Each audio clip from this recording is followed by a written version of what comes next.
Aujourd'hui, on va commencer la correction des exercices d'étincelle, le manuel avec lequel on travaille en classe. Et je vais commencer par la leçon du système nerveux, les exercices concernant la leçon du système nerveux. Alors, on va prendre la page 112. Restitution des connaissances. Choisir les affirmations exactes. C'est-à-dire, la réponse juste, on va cocher. Si la réponse est fausse, on peut cocher vrai ou bien on peut cocher. Si la réponse est fausse, on va mettre F ou faux ou on va la laisser vide. Ils n'ont pas précisé. Alors, le nerf conduit l'influx nerveux. Vrai. Donc, je vais faire une petite fléchette. Alors, là, j'ai déjà commencé ici. Voilà. Petit b. L'influx nerveux naît au niveau du cerveau, lors de la sensibilité consciente. Non, c'est faux. Lors de la sensibilité consciente, l'influx nerveux, il naît au niveau des organes, des récepteurs sensitifs. Voilà. C. La vue est un organe de sens. Non, la vue n'est pas un organe de sens. La vue est une sensibilité consciente. D. Les récepteurs des récepteurs sensoriels se trouvent dans la peau. Oui, c'est vrai, les récepteurs sensoriels se trouvent dans la peau. On passe à la deuxième question. La deuxième question, complétez le texte suivant. Alors, je m'excuse pour la vidéo, elle est un peu... Complétez le texte en utilisant les termes suivants. Transmet, effecteur, moteur, muscle. Nous avons une phrase avec des lacunes et on va essayer de remplir les lacunes avec les mots qui existent. Là, c'est 4 mots. Transmet, effecteur, moteur, muscle. Un nerf moteur, qu'est-ce qu'il fait? Il transmet quoi? Le message nerveux.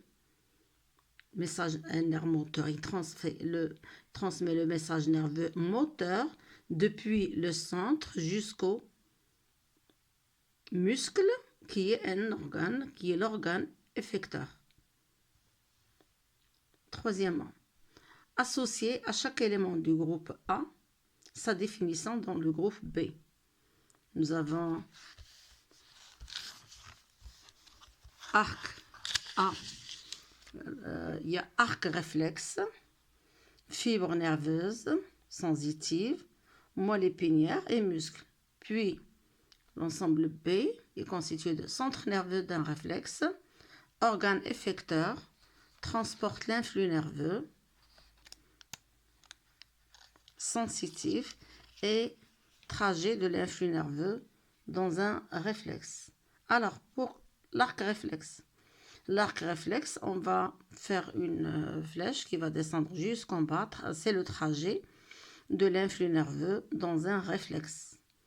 Le trajet de l'influx nerveux dans un réflexe, il s'appelle l'arc réflexe. Donc là, le premier point d'en haut avec le dernier point d'en bas, à droite. Deuxième flèche, fibre nerveuse sensitive. Elle transporte l'influx nerveux sensitif. Alors, la fibre nerveuse avec transporte l'influx nerveux sensitif. Moelle épinière. La moelle épinière, c'est quoi? C'est le centre nerveux d'un réflexe. Voilà. Muscle, c'est l'organe effecteur. Et voilà le résultat ici. Voilà. Arc réflexe, trajet de l'influx nerveux dans un réflexe. Fibre nerveuse sensitive, elle transporte l'influx nerveux sensitif. Moelle épinière, c'est le centre nerveux d'un réflexe. Le muscle, c'est l'organe effecteur. Et on va passer à quatrièmement. Quatrièmement, choisir la bonne réponse parmi les propositions suivantes.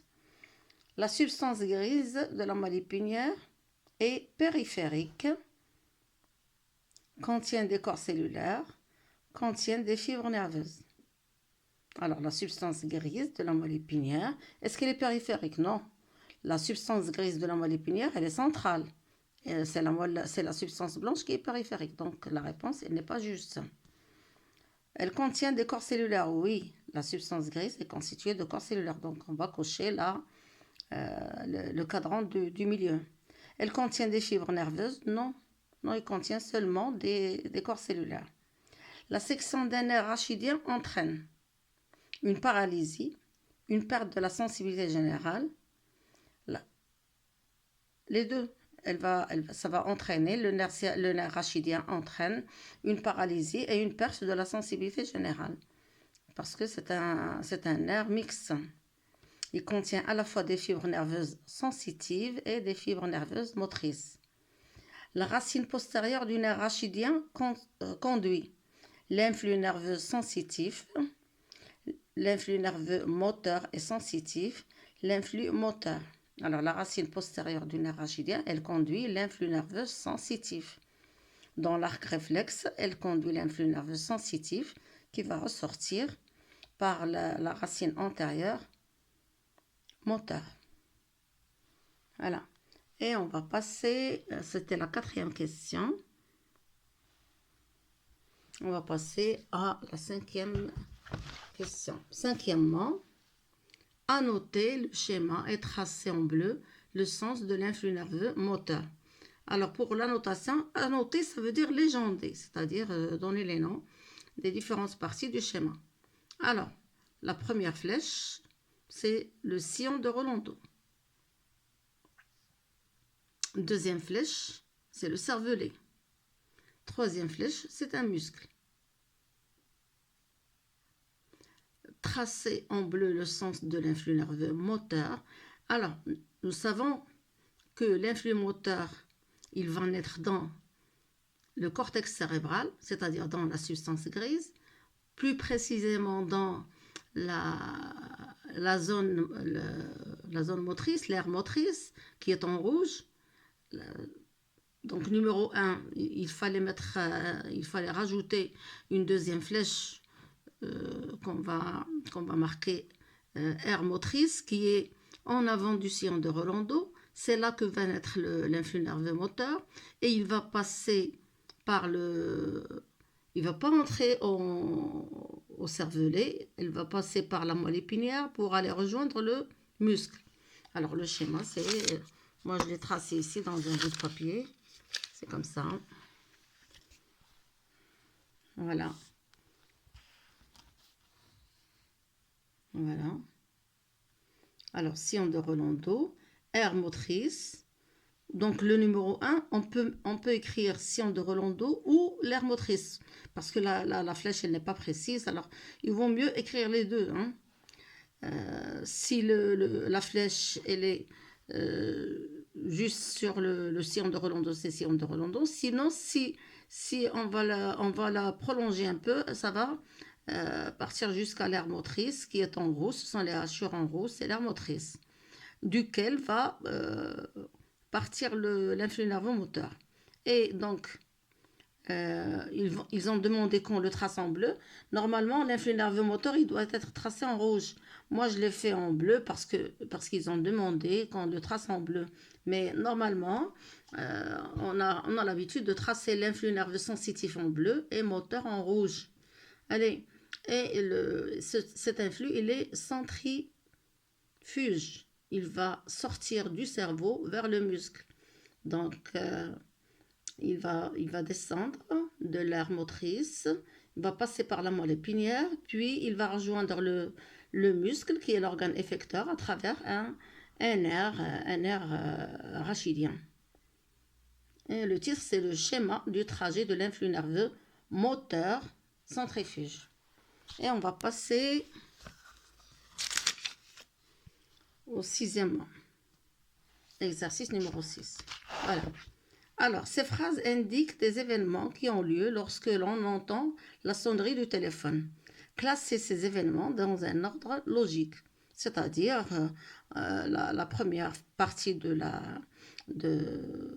cet événement, la deuxième, puis la troisième, puis la quatrième. Il y en a A, B, C, D. Alors, conduction de l'influx nerveux, naissance de l'influx nerveux au niveau de l'oreille, simulation du récepteur, analyse de l'influx nerveux par l'aire auditive. Ici, c'est un influx nerveux sensitif. Alors, il va naître au niveau de l'oreille.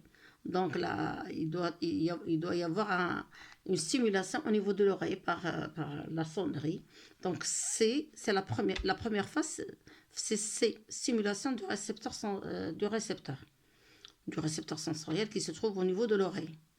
B, deuxièmement, c'est B, naissance de l'influx nerveux au niveau de l'oreille. Troisièmement, A, conduction de l'influx nerveux.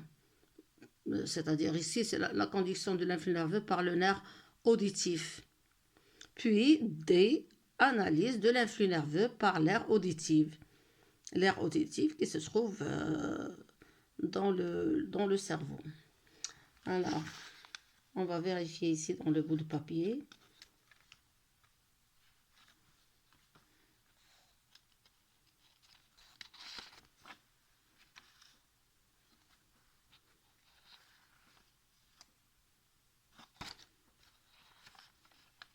Voilà.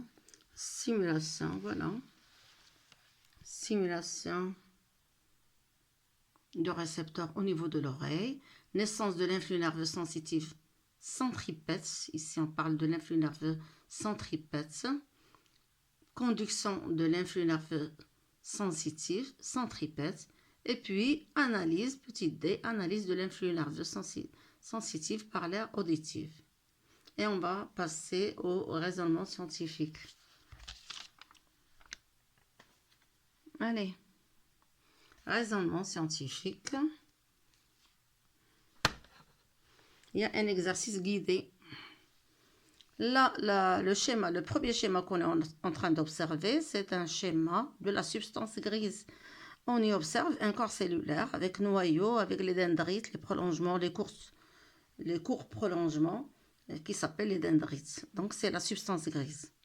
La substance grise, elle est uniquement, comme on le sait, elle est uniquement constituée de corps cellulaires.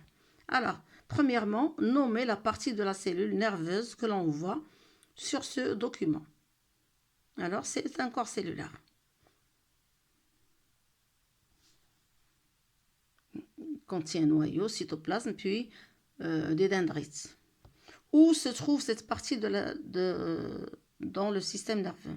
Elle se trouve au niveau de la moelle, de la substance grise. Faire un schéma annoté de cette cellule nerveuse. Alors là, j'ai fait le bout de papier, le fameux bout de papier. Alors, premièrement, on a dit corps cellulaire. Elle se trouve dans la matière grise. Et voilà le schéma d'une cellule nerveuse. Le corps cellulaire. Puis, il y a l'axone. Puis, il y a l'arborisation terminale. Le corps cellulaire qui se trouve au niveau de la substance grise, l'axone qui se trouve au niveau de la substance blanche ou les nerfs, et l'arborisation terminale qui se trouve au niveau des muscles, des effecteurs moteurs. Et on passe à quoi? On passe à l'exercice 1 de la page 113. La page 113, exercice 1.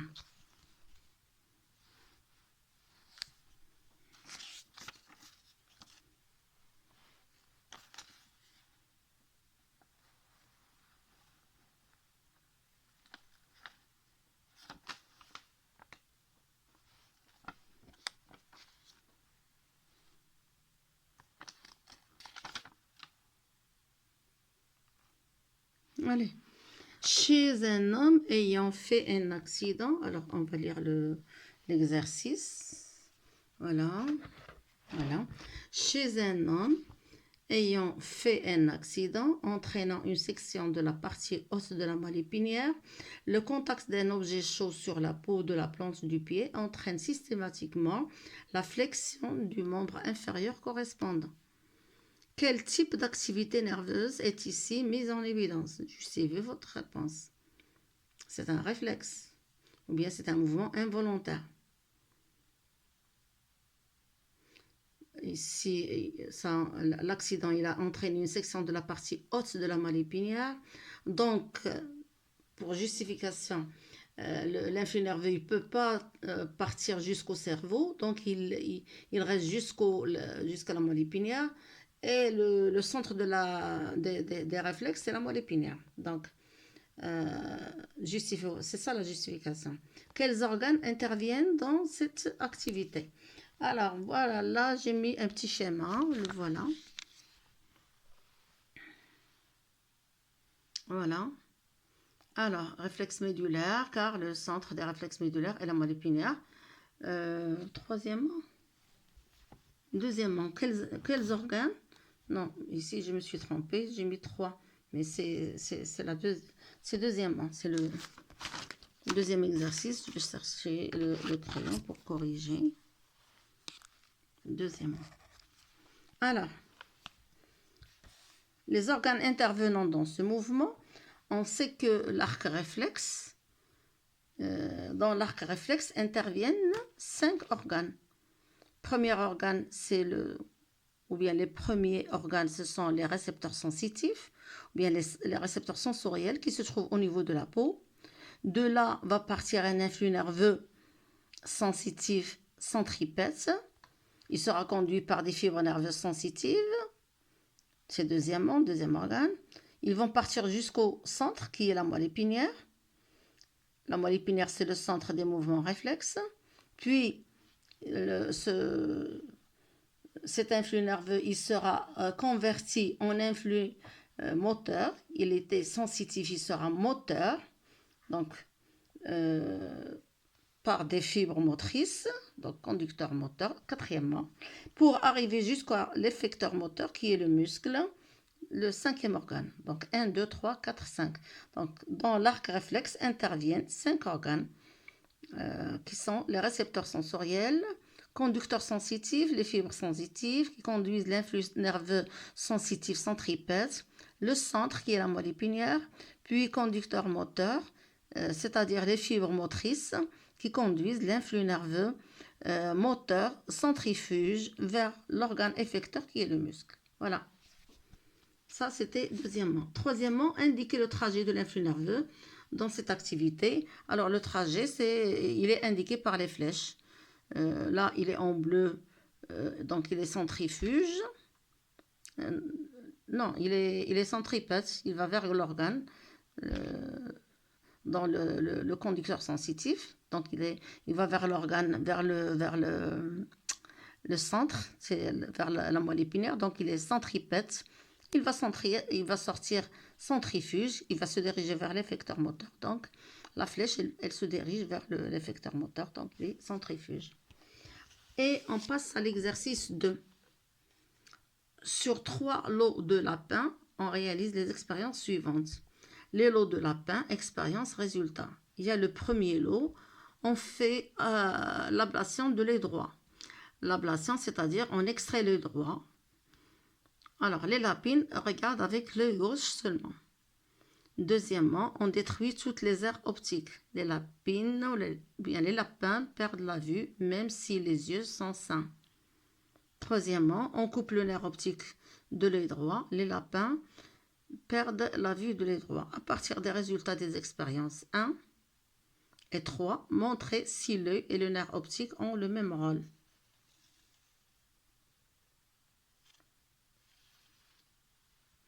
Voilà. Lorsqu'on fait l'ablation de l'œil droit, les lapins ne peuvent pas voir avec l'œil droit. Donc le rôle de l'œil droit, c'est la vue. Alors, troisième expérience, on coupe le nerf optique de l'œil droit. Les lapins perdent la vue de l'œil droit. Donc, on conclut que le nerf optique et l'œil, ils ont le même rôle. Ils servent à la vision. D'après les résultats de l'expérience 2, quel est le rôle de nerf optique? D'après le résultat de l'expérience 2, on a dit qu'on détruit toutes les aires optiques et les lapins perdent la vue, même si les yeux sont sains. Donc, l'aire optique, elle sert à la vue. C'est un centre de vue. Écrire dans chaque cadran ci-dessus l'organe qui entre en jeu dans la vision et indiquer avec les flèches rouges le sens de l'influx nerveux visuel. Alors, dans le premier cadran, on va mettre le récepteur sensitif qui est l'œil. Le deuxième, puis on va mettre une flèche qui va se diriger vers le deuxième cadran. Le deuxième, c'est le nerf optique.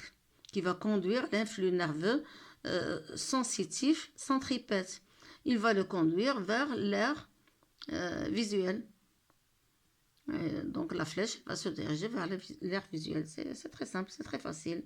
Exercice numéro 3. Le document 1 montre un homme paralysé suite à un accident de la circulation. Le document 2 montre la moelle épinière avec 2 sections dans les 2 niveaux différents. Le niveau A et le niveau B. Le niveau A, ça s'appelle la région cervicale. Le B, ça s'appelle la région lombaire. Quelle est parmi ces sections qui a pu entraîner la paralysie des membres inférieurs? Justifiez votre réponse. Alors, celle qui a entraîné la paralysie des membres inférieurs, c'est B. C'est pas le A parce que l'homme, il a les mains saines et il a les pieds paralysés. Donc, l'influx nerveux pour que l'homme puisse bouger ses pieds, l'influx nerveux n'est pas obligé de monter jusqu'à le niveau A, jusqu'au niveau A. Non, il va arriver jusqu'au B, puis il va retourner l'arc réflexe jusqu'au B. Alors, puisqu'il a les pieds paralysés, donc c'est le niveau, c'est au niveau du niveau B. Et on va partir à l'exercice numéro 4. Alors, l'exercice numéro 4, ça montre la coupe transversale de la moelle épinière, puis schéma de l'arc réflexe. On doit annoter ce schéma, je pense. Compléter le schéma en indiquant les éléments de l'arc réflexe et le rôle de chacun d'eux. Voilà. Alors, 1, c'est un récepteur sensitif, c'est la peau. Et peau contenant des récepteurs. Donc, à côté de 1, on va écrire peau contenant des récepteurs sensitifs. Puis 2, ce sont des fibres sensitives qui passent par la corne dorsale ou bien par la racine dorsale. Et l'influx nerveux, il va se diriger vers la moelle épinière. Là, il y a un neurone d'association, numéro 3. Moi, je préfère qu'il soit en vert, ce neurone d'association. Puis, en 4, c'est la moelle épinière, ou bien la coupe transversale de la moelle épinière. En 5, c'est la corne antérieure, ou bien ce sont les fibres motrices qui se trouvent dans la corne antérieure et qui conduisent, les fibres motrices, elles vont conduire l'influx nerveux moteur centrifuge vers le muscle. Ici, on a schématisé une plaque motrice, c'est-à-dire on a fait la relation entre l'arborisation terminale et les fibres musculaires. Là, la liaison entre l'arborisation terminale, et les fibres musculaires. Parce que chaque fibre musculaire, elle ramasse plusieurs fibres musculaires pour que l'influx nerveux moteur puisse arriver jusqu'aux fibres musculaires pour qu'il y ait contraction du muscle. Indiquez en bleu le sens de l'influx nerveux sensitif. Alors, en bleu, c'est ce que je vous ai dit tout à l'heure. En bleu, voilà, je vais voir le petit papier. Non, je ne l'ai pas fait. En bleu,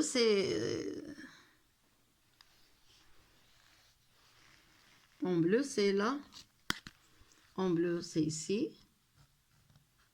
Et en rouge, c'est là. Voilà.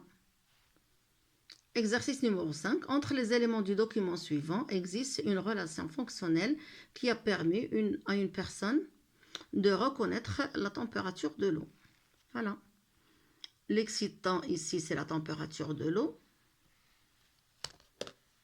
Nous avons ici, on a l'encéphale, on a le cerveau ici. Je ne sais pas pourquoi ils ont schématisé l'aire sensitive en rouge. Elle doit être en bleu.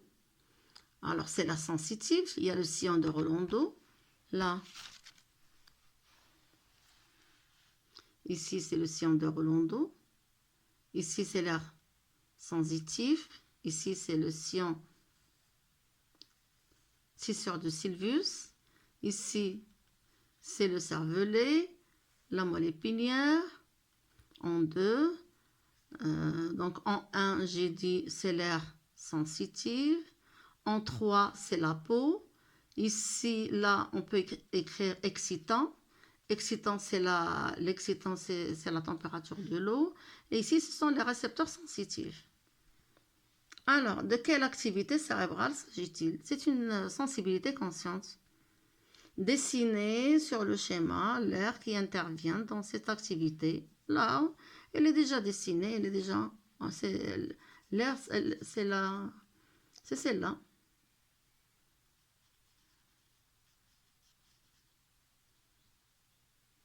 Voilà, c'est l'aire sensitive qui est en rouge.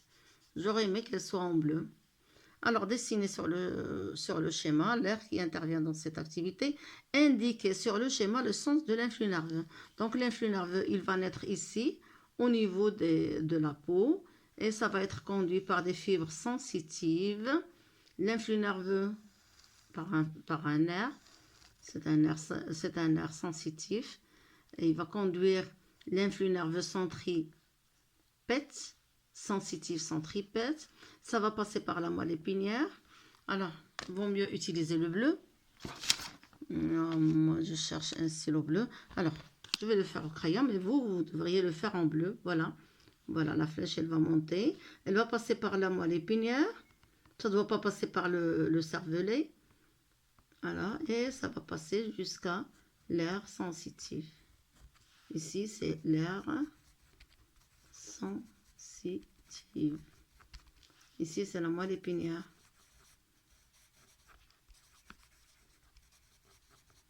Voilà. Et on passe à l'exercice numéro 6. Voilà, ici. Voilà. En ouvrant le robinet d'eau chaude par erreur, vous retirez votre main rapidement. Alors, automatiquement, c'est un réflexe. Lorsqu'on vous dit que vous avez fait un mouvement brutal ou bien en ouvrant le robinet d'eau chaude, l'eau elle est chaude par erreur, donc vous étiez brûlé, donc la main sera retirée rapidement. Donc schématisez, vous retirez votre main rapidement. Schématisez la relation qui existe entre les organes sensoriels et les organes effecteurs en mettant dans l'ordre les informations suivantes et en précisant le sens de l'influx nerveux. Alors, nous avons un nerf moteur, un nerf sensitif, organe effecteur, organe sensoriel, le centre nerveux. Alors, je ne sais pas si j'ai...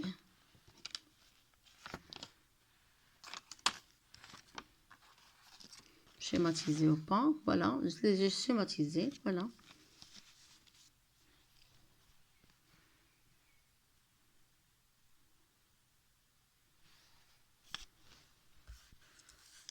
On va schématiser et selon l'exercice numéro 1. Donc, nous avons les organes sensoriels en premier lieu. L'influx nerveux, il va naître au niveau des organes sensoriels qui sont excités par la chaleur de l'eau, excitant. Puis, l'influx nerveux, il va se diriger vers le centre nerveux à travers un nerf sensitif. L'influx nerveux ici, il est centripète vers le centre nerveux, le voilà, vers la moelle épinière. La moelle épinière, c'est le centre. Alors, centre nerveux, ici, on peut écrire ME, moelle épinière. Parce que c'est un arc réflexe. Puis, cet influx nerveux qui était sensitif, il sera reconverti en influx nerveux moteur, centrifuge, qui va partir à travers un nerf moteur vers l'organe effecteur qui sont les muscles de la main. Muscles de la main. Voilà. Ça, c'est un arc réflexe. Donc, c'est un schéma d'un arc réflexe. Voilà. Et la page 113, 112, 113, on l'a terminée. Ici, c'est l'auto-évaluation, c'est pas la peine. Alors, je m'arrête ici pour ces cette série d'exercices.